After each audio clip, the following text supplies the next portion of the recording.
सत्याची बाजू मांडणारे हक्काचं न्यूज चॅनल। सरकारी जागेवर केलेले अतिक्रमण आले अंगलट, ग्रामपंचायत सदस्यत्व रद्द। चाळीसगाव तालुक्यातील कृष्णानगर येथील ग्रामपंचायत सदस्याने सरकारी जागेवर केलेले अतिक्रमण चांगलेच अंगलटी आले असून यामुळे जिल्हाधिकारी जळगाव यांनी त्यांचे ग्रामपंचायत सदस्यत्व रद्द केले आहे। ग्रामपंचायत सदस्य प्रकाश सरीचंद जाधव हे 2022च्या निवडणुकीत ग्रामपंचायत सदस्य म्हणून निवडून आले आहेत। त्यांनी गावठाण सरकारी जागेवर पक्के घर बांधून अतिक्रमण केल्याची तक्रार शरद बारकू जाधव राहणार कृष्णानगर यांनी जिल्हाधिकारी जळगाव यांच्याकडे करून त्यांचे ग्रामपंचायत सदस्यत्व रद्द करण्यात यावे अशी मागणी केली।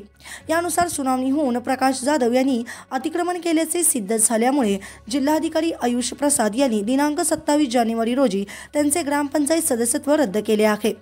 तक्रारदार शरद जाधव यांच्या वतीने ॲडव्होकेट विश्वास भोसले यांनी बाजू मांडली। अशाच ताज्या बातम्या पाहण्यासाठी सह्याद्री न्यूजला लाईक करा, सबस्क्राइब करा आणि बेल आयकॉन प्रेस करा। धन्यवाद।